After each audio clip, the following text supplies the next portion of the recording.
It is time to get on with some chores. It's actually a little bit after noon. So these young ladies are always happy to see me, although I don't think they really care about me. They're just hoping I'm going to bring them some more treats. And today there's no eggs underneath the coop. In the last week or two, there's some of them that have decided they're going to start laying underneath the coop, and I have to get on hands and knees and reach through to get to them. But with the days lengthening, doing pretty good. And there's probably that many or more underneath her. And I've only had one hen that ever pecked at me when trying to get eggs. So I've been very lucky. I'll get those a little bit later today. Whoops. Transplanted these out, I guess yesterday morning after the storms had went by. There are different kinds of beets and a little bit of bib lettuce. Not much. We'll see how those go. But the task of the moment is to begin the process of grafting some apple and pear. I got my rootstock in yesterday. This rootstock came from Cummings Nursery, and this should be the apple and the pear. And what I'm going to do is I've got these totes, and I'm going to separate them out, the apples and the pears, into the different totes when I pot them up. So I'm going to walk around front. Got my little handy dandy cart.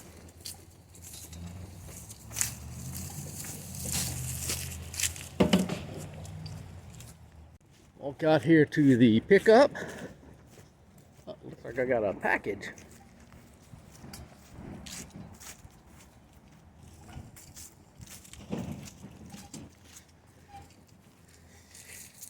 These are the pots that I ordered. I've got a whole case of them. So that's one deep one for doing trees.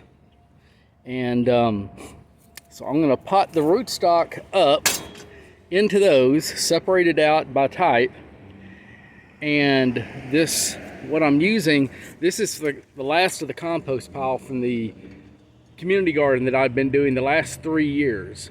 And it is now defunct because in my process of moving, nobody stepped up to say that, or actually show up and start doing maintenance to keep it going. So it has been pretty much dismantled.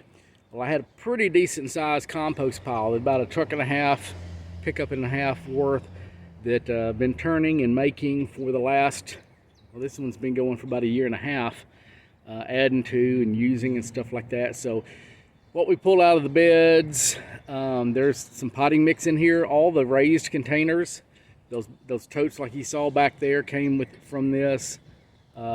And all the containers and stuff like that all got dumped into that compost pile. And rather than just leave it there for the city to have to mow around or to have it just spread out and grow grass, since I've spent the time basically making the compost, I brought it here, and that's what I'm going to be using as the potting mix for these trees and whatever else. And if there's anything left over, it'll go on my compost pile.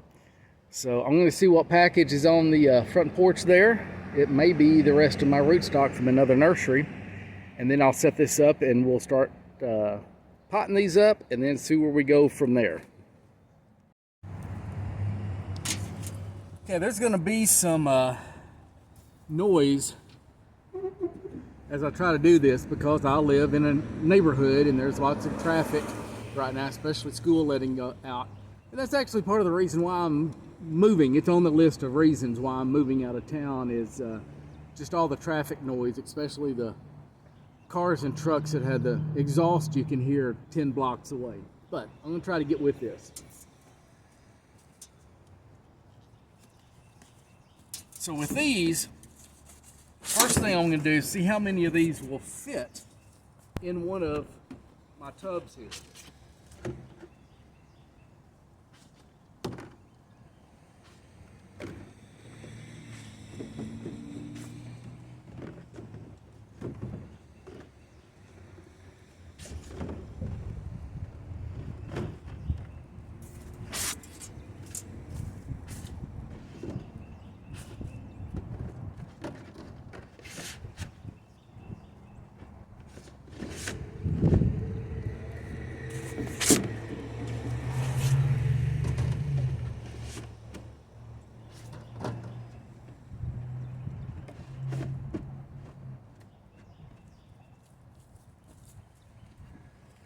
Okay, so it's not perfect, but looks like I can get about 12 in one of those totes.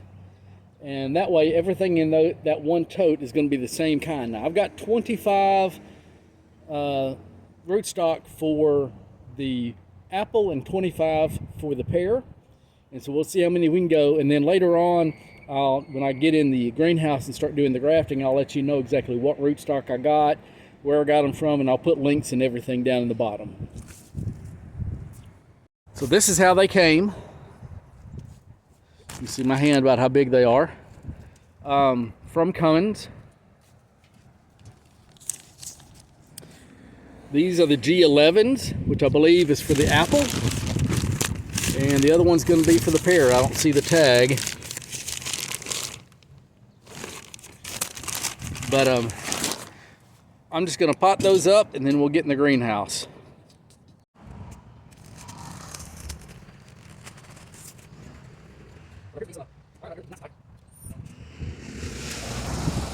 Okay, so those that are rubber banded together there are the G11 for the apple. These are rubber banded together, and this is the O as in Oscar, H as in hotel, X as in X-ray, F as in Foxtrot, 87. OH sub X F 87.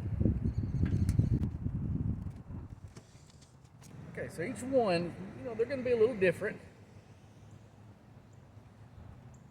Make sure you know where the crown is, because normally when on your trees you want to keep the crown right there. You don't want to bury them that deep. So I'll talk about the cars. And depending on which grafting resource you look at, some will just take them off right here, graft right onto them, and there's so many different ways to do grafting. One that I seem to like, one that made sense at one point, was grafting like down in this area, leaving this one as it is, because as it wakes up, this will continue to draw sap and keep things going while the union is beginning to heal. The only problem with grafting onto that is it's not going to be going straight up. So once I get my scions out, I'll see where it's going to match up, whether I do it here, whether I do it, graft here, or whether I graft there, or whether I do two, depending on how many scions I've got. I've got 25 of these for pear, and like if I've got 30 or 35 scions, I might do two in case one doesn't take.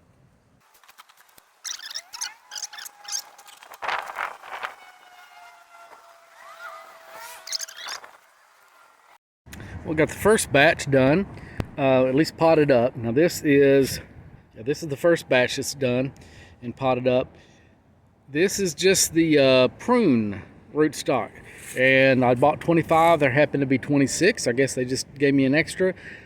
Some of them had some really good root systems on them. Some of them, there were a couple of them didn't have much at all, but we'll see what happens. And again, this is the OHXF 87 in this batch. So I'm going to move these back to the back of the yard. I'm doing all this in the front yard because I can't get the truck in the backyard, and that's where my mix is. So first half done. Okay, we'll see what we can do over the sound of traffic.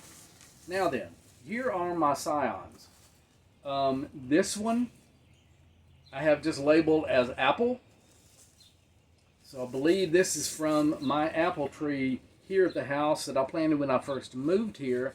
And seems to be, I don't remember for sure, but seems to be a Granny Smith. It is a kind of a yellow, light green, slightly tart one. And there have been years when I have gotten so many off of it that I'd actually composted apples by the wheelbarrow. It's been a great time to have pigs. But it hasn't done so good the last few years. I pruned the crap out of it the last couple of years, trying to bring it back down, and especially now that I've got the caterpillar tunnel right next to it, I'm trying to keep it down. But here's some scions for that. It's probably getting 15 years old. This is a Golden Delicious, and this is from one of the apple trees that we planted at the community garden this last year. So there's scions from that. And here's another one that just says apple. So actually, I have got, I don't know why, in any case, but I have got a ton, especially of this one, lots and lots of scions. And I have only got 25 rootstock for apples. And these rootstock, I was really impressed with the roots on these. These are very nice and straight. I kind of almost wish that it branched off. So at my being brand new, now don't take this video as a how-to. This in time may turn out to be a how not to, but it's a way for me to document what I'm doing and learning. They're pretty good size, you know, sticks. If it had a couple of different branches, I'd be tempted to put 2 different kinds of apple on it. That still might be possible in that I could put one on top and then I could, you know, do one to the side, but I don't think I'm going to try to go that far. Since I'm brand new to this, I'm going to try to keep it simple. So I've got 25, actually, yeah, 25 of these. So I may just kind of split them. I may start with the one that I've got the fewest and that I know what it is, Golden Delicious. So I may do these first, and then depending on how many are left, split between the other 2.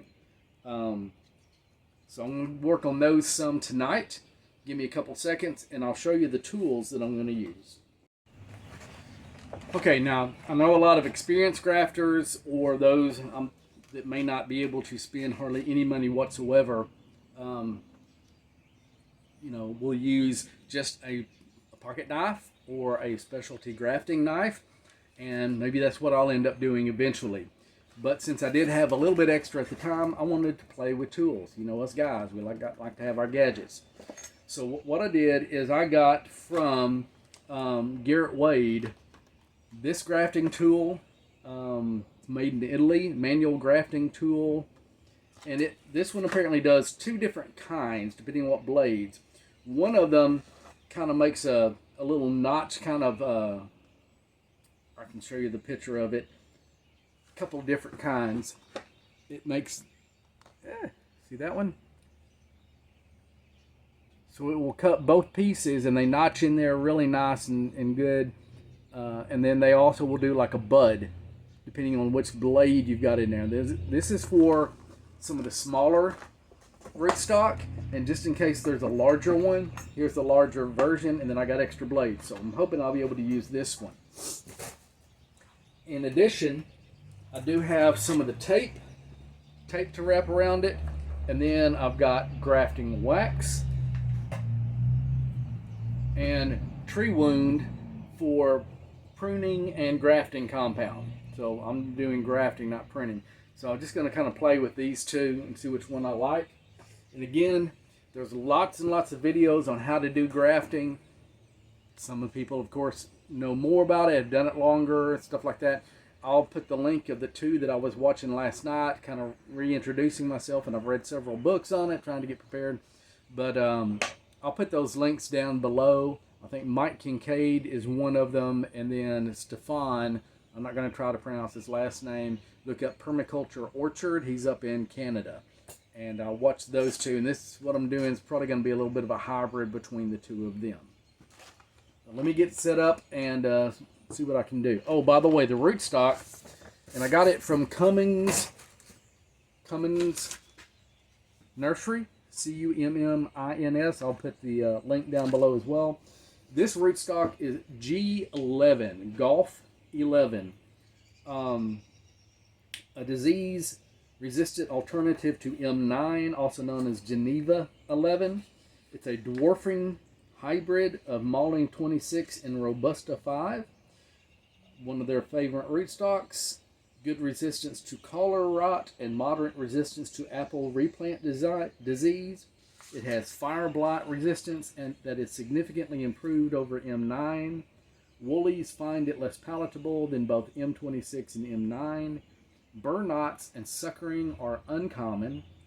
The roots will have decent anchorage, but we have observed some leaning, and we recommend the trees receive support.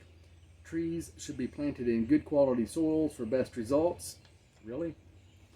Under positive conditions, they will be precocious and productive. The rootstock outyields M9 by 10 to 30%. This is one of the first releases to come out of Geneva, New York, breeding program developed by Dr. Jim Cummins. So that's what I'm going to be using. Okay, bit of a pleasant surprise. I thought I remembered there being 3 different grafting profiles, or whatever you want to call it, that came with this tool. And the one that it was showing on the back wasn't exactly the one that I was wanting to start with. I was trying to start very simple. And luckily, it does have 3 different profiles, and the one that I wanted to use first is what's in here. So just for grins, this is a piece of grapes. I'm practicing on something that's not my good rootstock before I start. So assume this can be either the rootstock or the scion. For right now, don't worry too much about which one it is. You see there is kind of a notch, and I mean this is just, it's just a set of pliers. The cutting blade is on top, and kind of an anvil on the bottom that it cuts against. And you notice it's kind of rounded.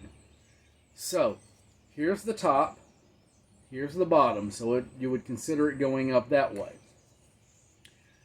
I'm going to put this so that, and it's making a V notch is what it's making. So I am putting this such that the V is going to go down, going to be down into the center of the rootstock. The good thing about this is, since you're using the same tool to cut the rootstock and the scion, it should be a perfect fit because, again, the rootstock is going to be the bottom, the scion is going to be the top, and they should be able to fit right in. So what I'm doing, my thumb is pointing to the up, and let's see, I am putting this in here just right in the notch, and then I'll just close it and give it a good squeeze. And I'm doing this between nodes, okay? Try to, if you've got nodes on that plant, try to put it in between. Give it a good squeeze, let go, and it'll pull right off. Then what you'll see is, where am I? Okay, that is the rootstock, and you see that nice notch.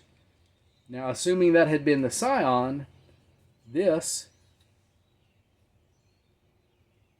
is what will be the base of the scion. And then all you have to do is rejoin them and then tape it up, elastic band it, whatever you need to do to both waterproof it and reinforce it. And in this case, you see how long this is? I would not want near that much on the top, putting that much leverage. Maybe 3 nodes, however high, 3 nodes is all you're going to want of the scion going onto the rootstock so that it has time to heal and form that graft before it really, starts getting heavy or anything like that. If you're any question about it, you might want to consider reinforcing it with a stick or something like that. So I'll make that cut on the rootstock, I'll make that cut on the scion, match them up, tape it up to reinforce it, and then also to waterproof it.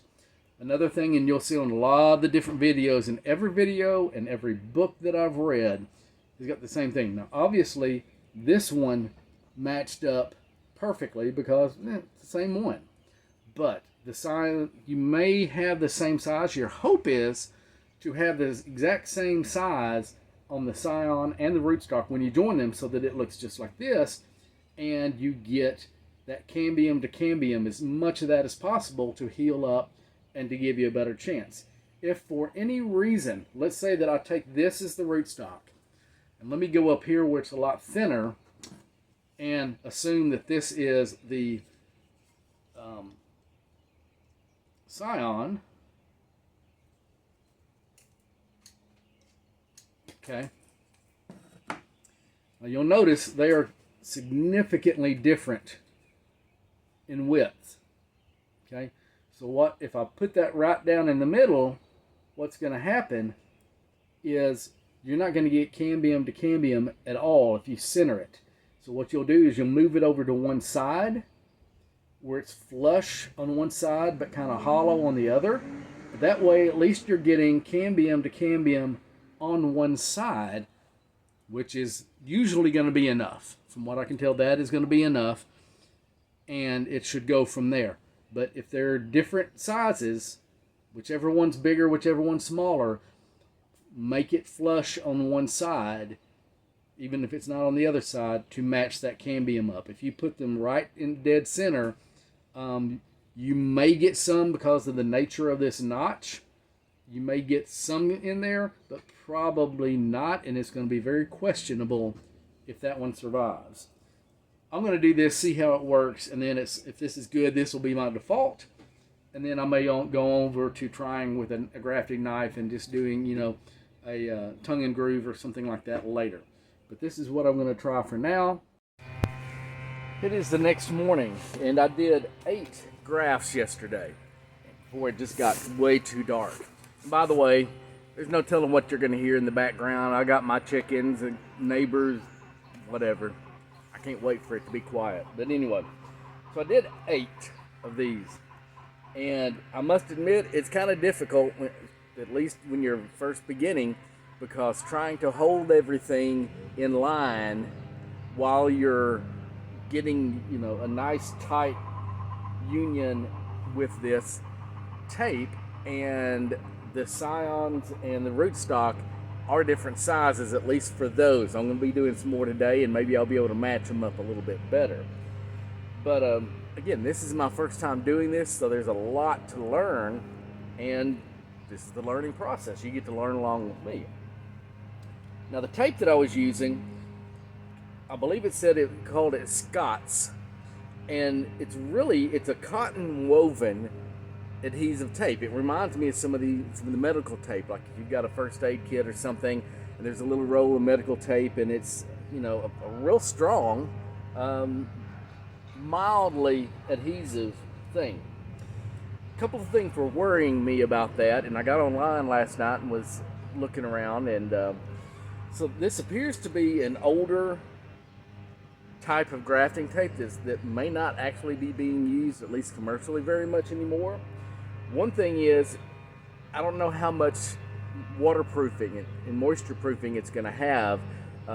If it has any, it's going to be due to the adhesive, because the cotton itself, of course, is just going to wick. So I didn't put anything underneath it. I didn't have like Pear film or anything. And I think I'm going to take some of this tree wound, because it's a little less, it's more malleable at room temperature. The other one that I've got in the smaller white cans needs to be heated up to some degree, because it's pretty hard. It's almost hard as wax, which may be good in a lot of respects. But this, I think, is going to be a lot more pliable. It's real dark. I got to mix it up first. I think I'm going to put that over the tape on 4 of these. So I'll have 4 with and 4 without. And granted, this is 12 hours after I did it, so it probably should have been done immediately when I did it, or Pear film or something. And that brings up another thing that was on a couple of videos I saw about this. I put this tape directly on the bark. The indications that I'm seeing are that this may not be a good thing. That after it stays there long enough, two issues could arise. It being so strong, of course, if you have a successful graft, or even if the graft fails but the rootstock underneath continues to grow, it's not going to expand. So it's not going to be able to allow that part of the plant to grow. It's going to grow around, it's going to girdle it some. Okay, not horrible. There's other ones that do that, and you end up keeping an eye on it. You just need to remove it. Well, when I go to remove it, since I didn't have Pear film underneath it or anything non-stick underneath it, it may pull the bark off. So if I have a successful graft, a successful union here, I may injure it when I decide to take the tape off. What I'm tempted to do in that case is, if they are successful, taking a very good, very sharp knife and just slitting it and cutting it to be able to, so that it can relieve and open up. And then if I do that, I'm liable to wound the tree a little bit, the graft, and I may put some more of this over that at the wound site where I slit it. But at least that way, it would be able to open up and continue to grow in circumference as it ages, and either end goal for eventually slough off that tape. So there's at least 2 or 3 things that I learned from doing this first 8 overnight, and some more watching some more videos, and I'll try to link those at the bottom. And also, when I get back in the greenhouse, I'll show you one of the books that I've got.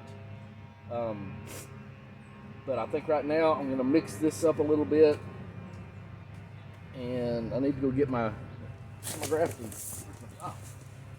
This indicates to prevent moisture loss, apply to cut surfaces of stalk and scion immediately after grafting. Stir before using. Apply tanglefoot tree wound and grafting compound to surface with a brush or paddle. Okay, I'm going to be using a paddle. Luckily, I've got a lot of these, and I don't have a wife to get mad. So inside here, I don't know if you'll be able to see, but it's kind of pasty, and then there's a little bit of water, almost like paint, that's been allowed to sit too long and settle out.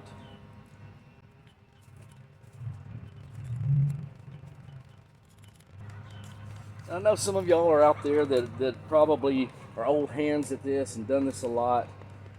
If you've got constructive comments, feel free, leave them. But even though I know I can, I've been very snipey sometimes in some forums or whatever. Here's a hint: unless you've actually done this, see, that's what it looks like. It focuses around. Unless you've actually done this and got some real experience, and meaning you've also failed some, if the only knowledge that you've got is from watching videos, to be blunt about it, keep it to yourself. I don't have that many subscribers. I do this as much as anything, one, to document for myself, because I seem to do this more often with a little bit more consistency and more accurately than trying to keep a notebook. I mean, everything you're seeing and everything I'm talking about here, if I was to try to write all this out, first of all, there'd be no pictures. It would just take a whole lot of writing and editing and stuff. And I think that for my own documentation, this is a very good way. I just broke 200 subscribers, followers, whatever you want to call it. So I'm nowhere near monetized. So I don't make any money off of this. Now, if perchance, whether it's me or any other YouTube channel, if you want somebody to do something, to spend their time, their money, their effort, doing something very specific, consider you're asking them to do it for free so that you don't have to. So maybe, before you do that, consider whether it's worth you paying them for their time. I mean, if somebody wanted me to do something specific and I don't know you, you're basically hiring me. And I really don't think y'all want to pay my hourly rate, because I'm going to base my hourly rate on whatever I have, whatever I license, whatever skill I have that's worth the most. And among other things, I'm an RN. So if you want me to do something that's going to take 2 or 3 hours to do it, make the video, edit it, upload it, all that kind of stuff, Is that worth about $35 to $40 now, right? Okay. Waiting on another loud vehicle to go by. So I've done about 4 of these, I think, while I've been waiting on weed eaters and stuff to quit. Just continuing to get some practice.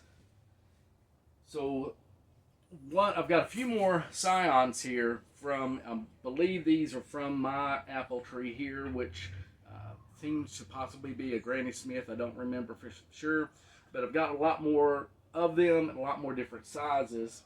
So I'm still using this notch grafter for the moment. What I have changed is the first thing that I'm putting on for the waterproofing is some saran wrap. So I'm just kind of pulling a small strip out carefully. Have this ready to go. I've never been able to tear this stuff correctly and cleanly like they do on the commercials. So it's about 1.5 inches. If it's too wide, then I can just fold it over or something. So I've got a strip of that. Then I've got strips of the cotton tape. And I'm finding my scion and trying to pick through, find one that will match pretty close in size. When I've done that, I'll go ahead and notch, and I'm probably doing these a little higher than I should or would be normal, or somebody knows what they're doing, simply because I want to give myself a little bit of room. If this graft fails but the rootstock continues, then I might be able to have enough room to go down and try again in the future. I kind of get that idea from being a nurse. A lot of times, at least the way I was taught when starting IVs, we didn't do that first IV or that first blood draw here. I'd start down at the hand, because if I didn't get it and I need to stick again, I can move up. But if you don't get it here, I was taught you never move down. So when you start here the first time, you've effectively lost all of this as potential IV or blood draw sites. So I'm going a little bit higher up, expecting failure or a percentage of it, and giving myself room to go back down if need be later. As long as the rootstock survives, it's not going to be a total loss. I mean, absolute worst case scenario, I can always top it and try something 2 or 3 years later until I actually get one to take or it outgrows this pot. But I'm picking a place between my nodes, trying to make sure I really got it centered good.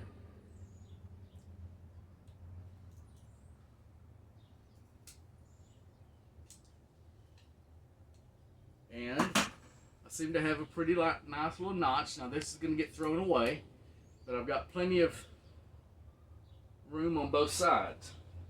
So here's the one that I was going to match it up with. That one I'd already taken the notch out of, and it's been sitting there, so I'm going to take a fresh one.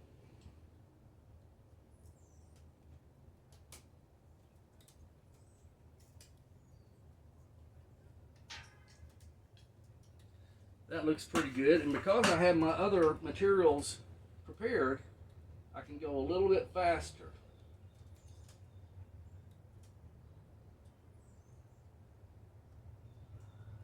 I forgot one other thing I was going to do.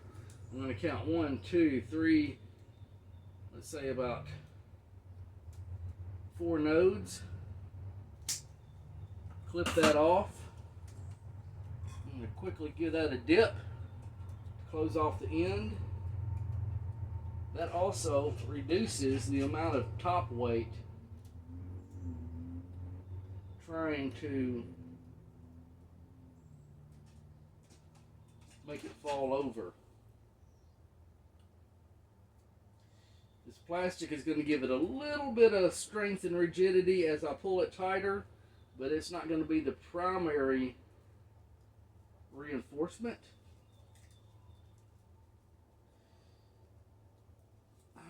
This is going to take a while to learn how to do this, and I think I might like these bare root ones.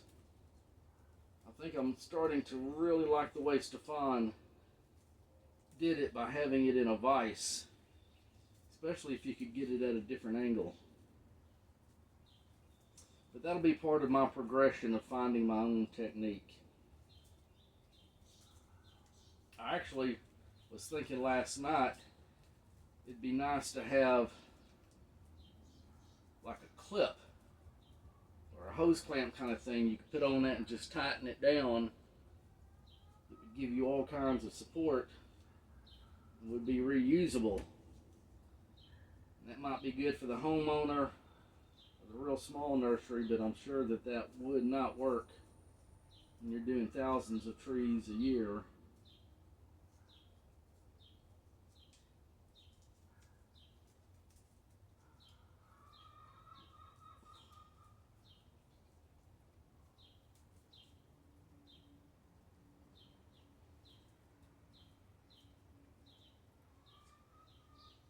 I just don't feel like that's